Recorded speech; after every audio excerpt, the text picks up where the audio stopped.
mereka sering-sering sebut saya juga monyet Papua. Monyet kenapa tidak pakai lem? Lalu saya respon kan, memangnya Bapak pernah lihat monyet pakai lem? Jadi saya sudah merasakan. Di sana saya berpikir, oh negara ini tidak adil. Dan kejahatan kriminalisasi rasial ini sudah ada. Maka saya berpikir untuk melawan itu. Kami melihat di media-media pun rasis. Kenapa rasis? Karena media ini tidak pernah angkat persoalan Papua ini. Kejahatan yang sebenarnya. Papua mendidik bangsa ini. Kenapa? Karena kata merdeka ini sebenarnya universal. Dia luas. Dan ketika kami berteriak Papua merdeka, tidak mungkin langsung merdeka.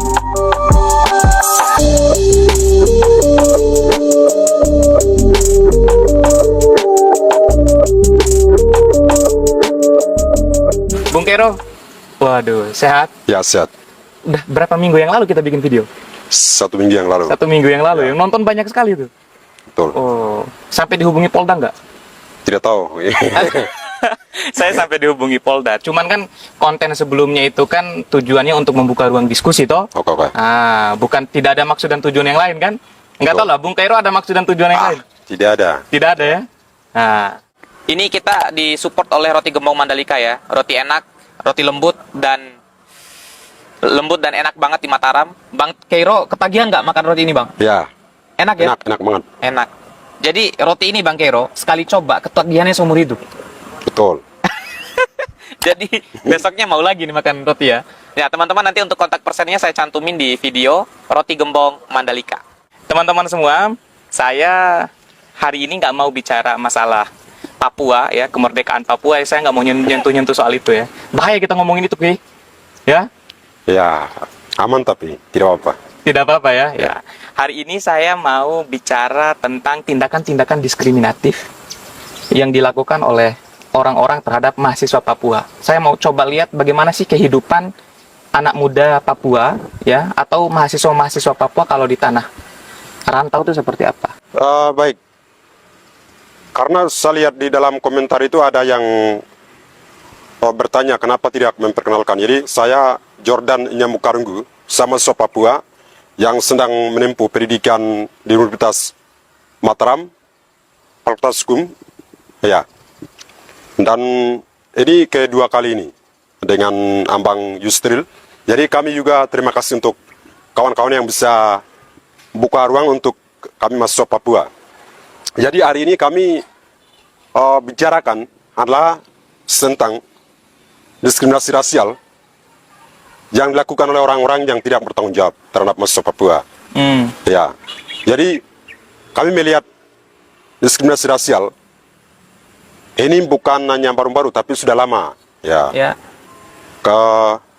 Ini saya boleh tersinggung yang dikeluarkan oleh Presiden pertama Soekarno di dalam isi Tirikura.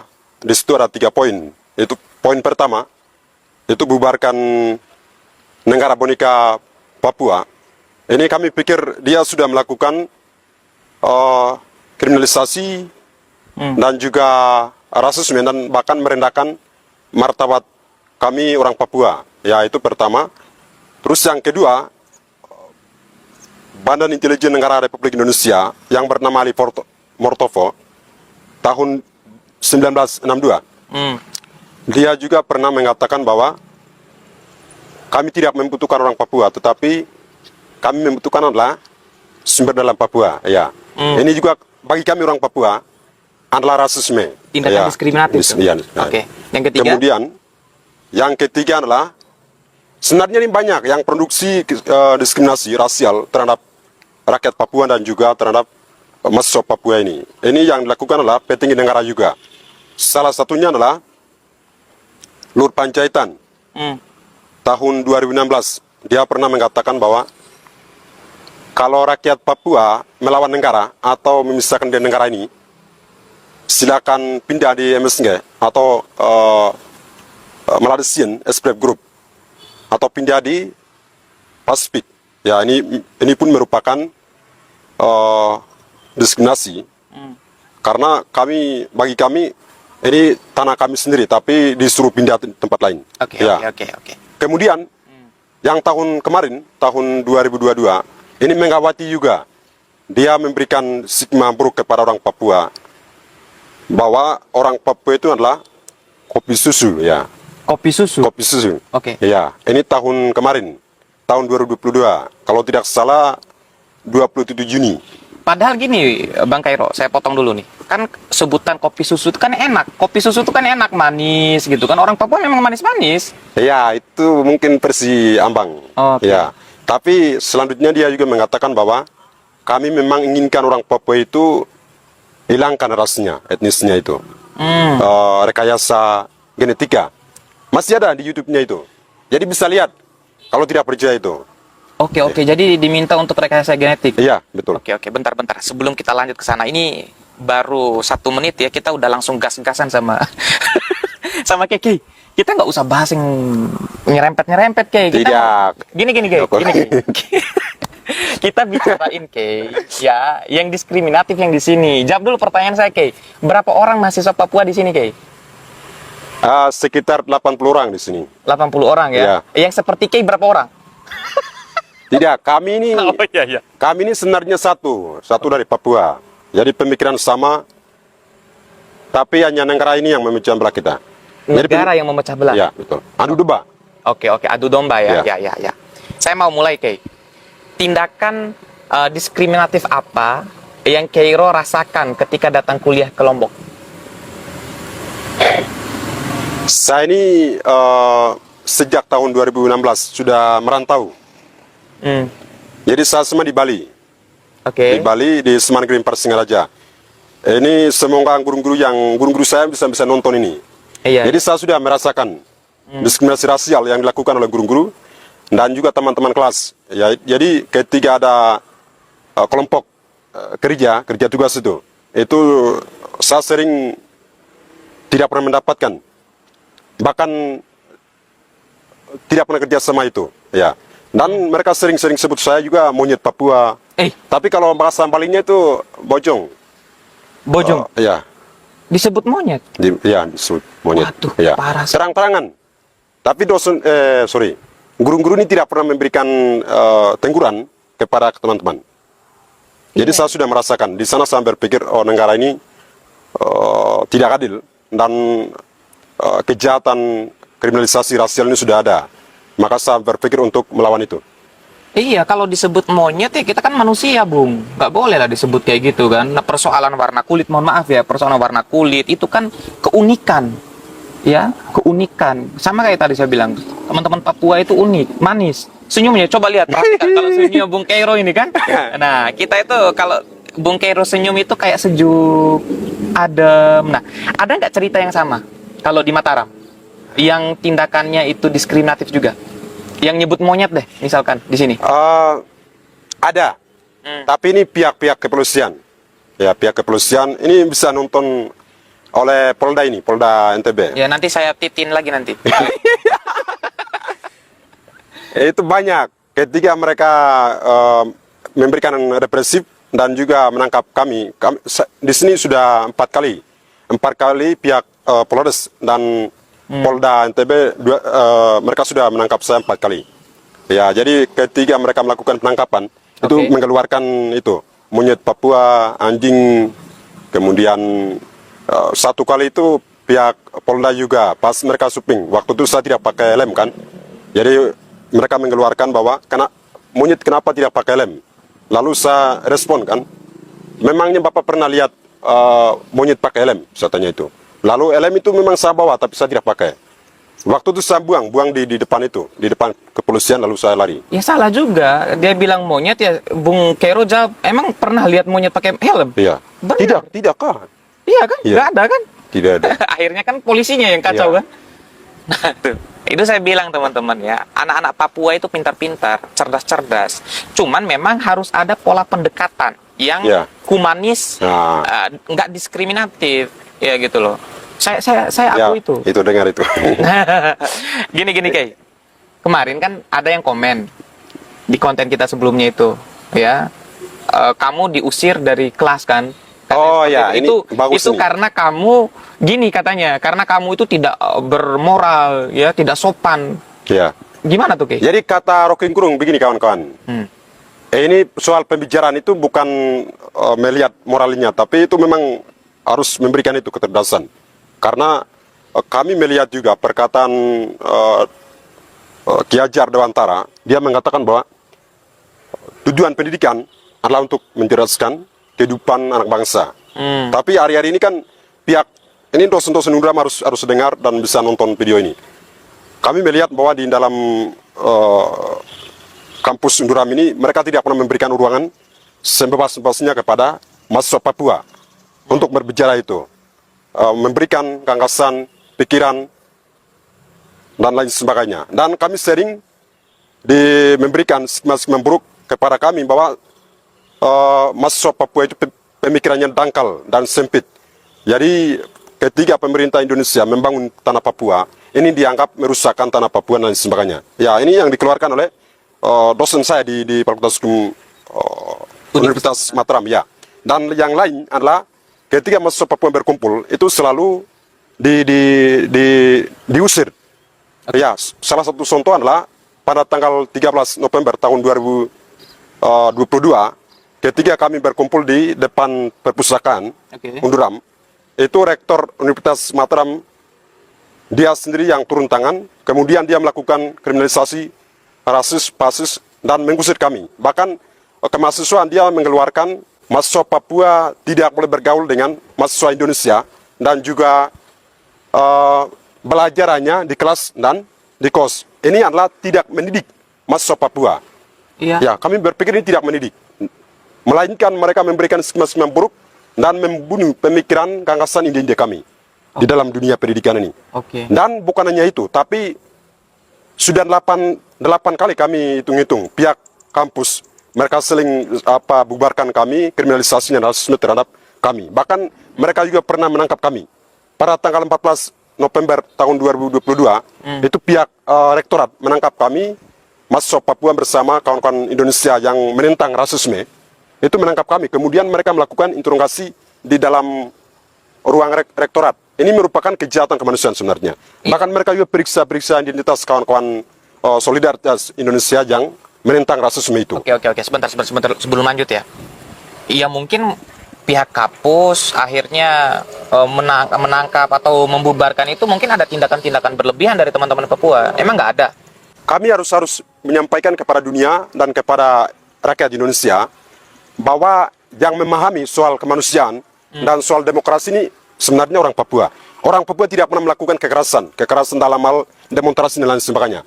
Kami menghormati dan menghargai hukum atau konstitusi negara Republik Indonesia, tapi pemerintah tidak pernah memberikan ruang kepada kami untuk menyampaikan gagasan dan pendapat-pendapat itu. Jadi yang melakukan kekacauan adalah pihak kampus dan juga pihak kepolisian, kekacauan terhadap mahasiswa Papua itu. Kami tidak pernah melakukan kekerasan. Kami hanya menggunakan otak. Ya, ini yang perlu mengetahui oleh dunia publik dan pemerintah Indonesia dan juga rakyat Indonesia itu. Tapi mereka takut akhirnya dengan pikiran teman-teman Papua. Karena mungkin teman-teman Papua pikirannya mau merdeka terus mungkin. Makanya ya udah di stop aja deh, nggak usah ada ngomong diskusi. Coba kalau kritiknya mungkin kami mau keadilan di Papua, kami butuh ini, kamu butuh itu, mungkin diterima. Tapi kalau langsung ke arah yang merdeka berdiri sendiri, mungkin mereka nggak mau. Kami pikir kami mahasiswa Papua dan rakyat Papua mendidik bangsa ini.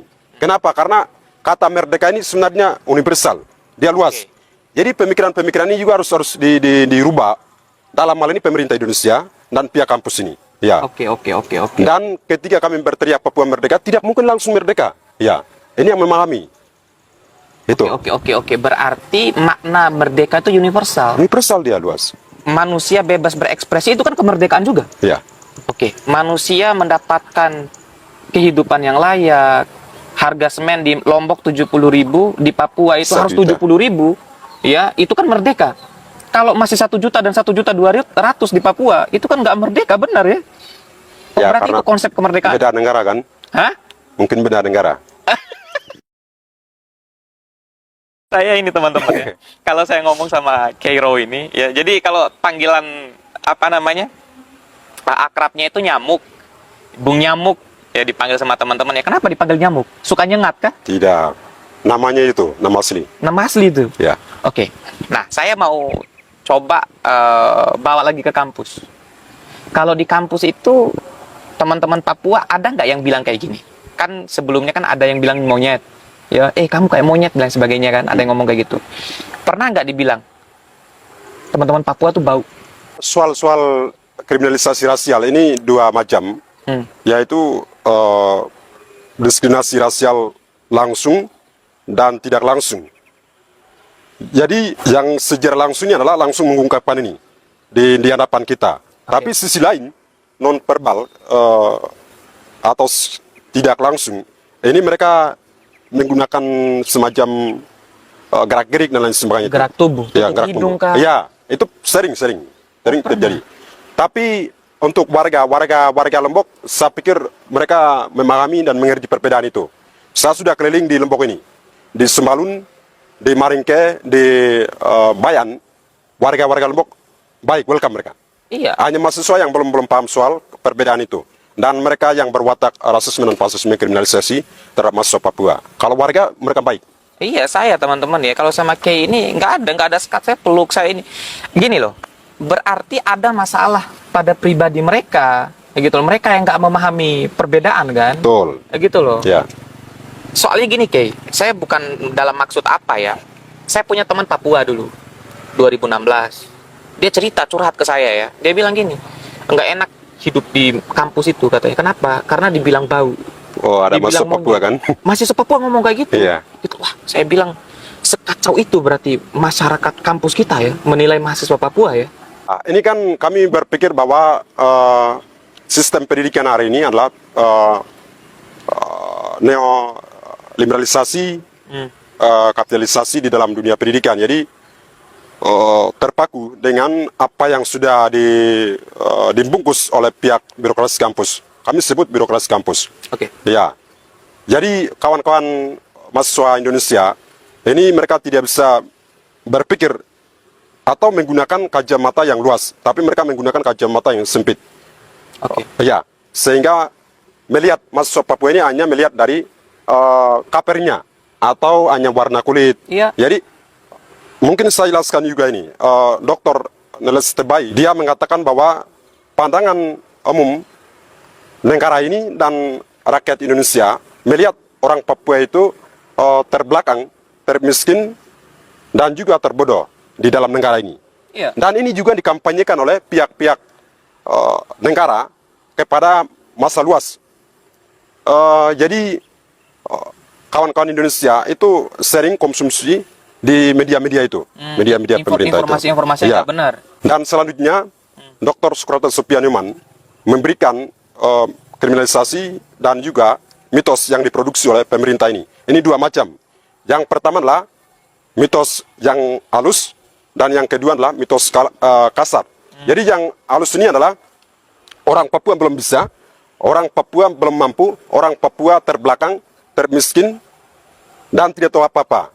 Ini merupakan mitos kolonial. Kami sebut kolonial. Oke. Ini yang produksi oleh negara, kemudian sebarkan kepada rakyat massa-massa luas. Yang kedua adalah mitos yang paling kasar. Ini adalah semacam orang Papua pengacau, orang Papua suka main dengan perempuan, orang Papua suka mabuk, kemudian orang Papua gerakan pengacau keamanan, orang Papua gerakan pengacau liar, dan orang Papua baru-baru ini yang diproduksi oleh pemerintah Indonesia adalah KKB atau kelompok kriminal bersenjata, dan teroris. Ini adalah stigma-stigma buruk atau mitos-mitos yang diproduksi dan diterapkan oleh pemerintah Indonesia terhadap kami orang Papua. Padahal teman-teman Papua nggak terima, itu merendahkan harkat martabat orang Papua ya. Ya. Nah, ini Kay. Saya kemarin kita kan bikin konten tuh, terus banyak yang komennya gini. Ya wajarlah Papua nggak bisa maju, karena ketika udah nyampe di sana, pembangunan, ya dibangun sekolah, dibangun jalan, itu dibunuh orang yang bangun jalan, bangun sekolah di sana. Sekolahnya dibakar, nggak aman di sana katanya. Benar nggak itu, Kay? Ini kami harus memberitahukan kepada dunia, kepada kawan-kawan Indonesia, rakyat Indonesia, bahwa apa yang disampaikan oleh pihak negara melalui media-media itu tidak benar semua. Persis apa yang dikatakan oleh Roking Gerung bahwa pembohong terbaik di dalam negara ini adalah pemerintah. Kenapa? Karena pemerintah memiliki alat-alat perlengkapan semacam intelijen dia punya, pemerintah dia punya, media dia punya. Ya, ini kami rakyat Papua berpikir memang benar karena kami melihat di media pun rasis. Kenapa rasis? Karena media ini tidak pernah angkat persoalan Papua ini, kejahatan yang sebenarnya. Tapi mereka hanya mengangkat soal-soal kebaikan semacam Jokowi Dodo pergi ke Papua. Ini yang mereka sering diupdate atau dipublikasikan di dalam media ini. Jadi media Indonesia itu semua rasis. TV semua rasis. Tidak mau mengupload atau tidak mau menunjukkan bagaimana kehidupan nyata yang ada di Papua. Betul. Di Papua itu orang kalau mau pergi ke rumah sakit itu harus jalan berjam-jam, Pak. Ya. Ya, bawa sembako ke pegunungan itu bisa 2 hari katanya. Benar itu, Kay? Karena begini, di Papua itu kami tidak pernah gunakan kendaraan-kendaraan. Ya. Karena ini kan medannya berat. Jadi kami sering gunakan pesawat biasanya antar kabupaten, antar desa, antar distrik itu dan lain sebagainya. Jadi yang media-media aja kan mereka sering ini kami bangun jalan ini jalan tol dan lain sebagainya itu mau kosong itu. Tidak benar, kepalsuan semua. Oke. Ini Kay. Teman-teman Papua toleran nggak? Oh, ini bagus ini. Kami tidak pernah membeda-bedakan kau dari ini, kau dari itu, dan bahkan kami tidak pernah membeda-bedakan agama. Jadi kami merangkul semua itu. Ya. Oke. Cuman gini, ada yang komen kemarin atau banyak yang cerita ke saya, kalau ada orang pendatang di tanah Papua itu diperlakukan diskriminatif juga katanya. Benar nggak itu? Aduh, itu bohong itu. Itu di tanah Papua ini sudah dikuasai, dipimpin oleh kawan-kawan migran, perbedaan penduduk itu. Tapi kami tidak pernah membunuh mereka, kami tidak pernah melarang untuk bangun rumah, kios, toko, kos-kosan dan sebagainya itu. Kami kasih semua itu, bahkan kami bisa kasih nyawa kami. Jadi yang memiliki nilai-nilai kemanusiaan dan nilai-nilai kasih yang paling tinggi adalah orang Papua. Ini membuktikan oleh Profesor Dr. Faul Helman. Dia mengatakan bahwa di dunia ini, di planet ini, yang orang yang paling jujur dan punya kasih yang tinggi adalah orang Papua. Papua bahkan berani untuk mengorbankan nyawanya untuk saudaranya. Ya. Oke, nah ini menarik nih teman-teman semua ya. Saya khusus buat konten ini itu untuk melihat sisi lain. Soalnya kan stigma yang muncul itu orang Papua itu keras, orang Papua suka minum, ya orang Papua itu pokoknya yang jelek-jelek. Ya. Orang Papua itu cocoknya jadi preman, bilang kayak gitu. Ya, padahal orang Papua lembut. Ya, tapi memang kalau ngomong keras, soalnya tinggal di gunung kan, jadi pasti harus ngomongnya teriak-teriak. Itu maksudnya kondisi geografis itu mengakibatkan kita juga ngomongnya keras, sama kayak orang Bima. Orang Bima itu ngomong pasti keras tuh. Coba tanya dia, iya nggak? Beda sama orang Lombok kan? Nah, kalau orang Bima tuh agak keras. Kenapa? Karena kondisi geografis. Kayak gitu loh. Begitu juga orang Papua. Jadi orang Papua ngomong keras itu bukan karena mereka kasar sebenarnya, tapi karena faktor kebiasaan di sana. Gitu loh. Faktor geografisnya yang menuntun mereka untuk seperti itu.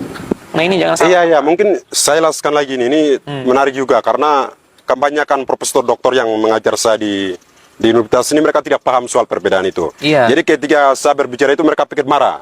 Karena belum ini kan mereka tidak memahami dan mengerti perbedaan itu. Iya. Perbedaan kebiasaan, berbicara, perbedaan geografis dan karakter kami orang Papua itu. Jadi pandangan pihak-pihak dosen dan juga teman-teman Indonesia yang tidak pernah bergaul dengan kami orang Papua, mahasiswa Papua, itu berpikir ini orang-orang jahat.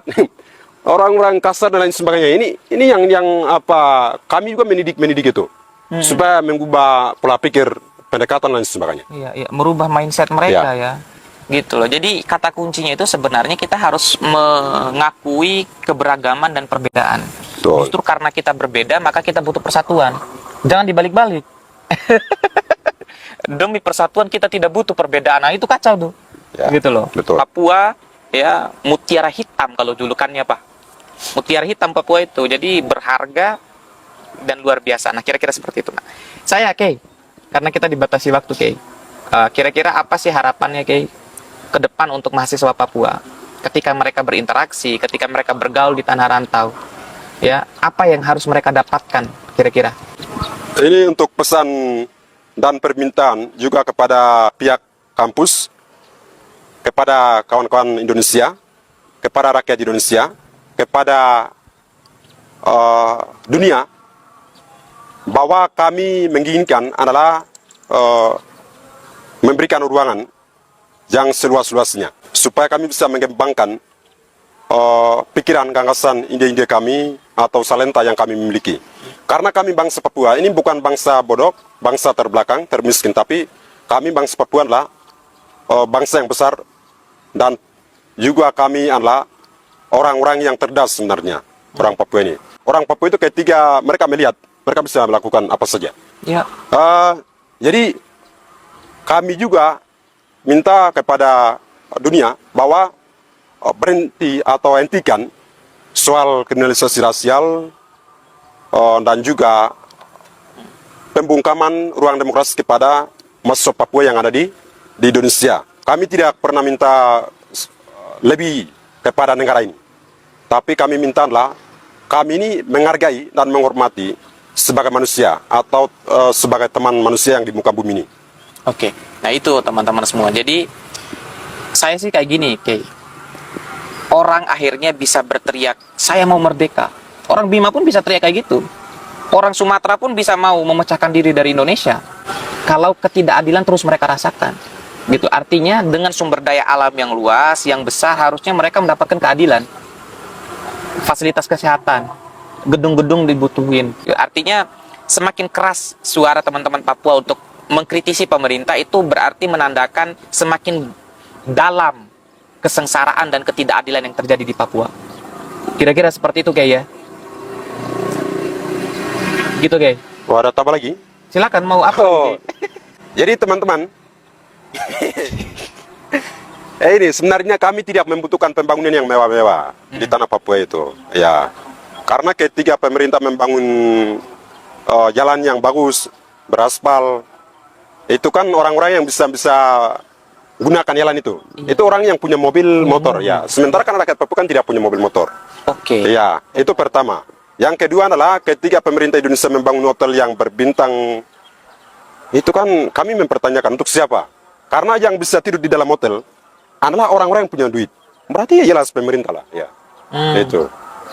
Jadi walaupun pemerintah Indonesia membangun Papua, kemudian memberikan otonomi khusus, dan hari-hari ini yang pemerintah Indonesia memberikan pemaksaan adalah DOP atau daerah otonomi baru itu.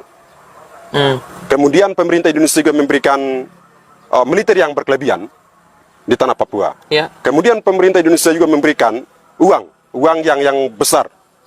Tapi kami bagi orang Papua itu bukan solusi. Jadi orang Papua ini apa yang mereka inginkan itu mereka tetap minta itu. Mereka tidak akan pernah minta lain-lain. Ketika orang Papua minta ubi, berarti harus kasih ubi. Artinya orang Papua minta merdeka, berarti harus memberikan kemerdekaan itu.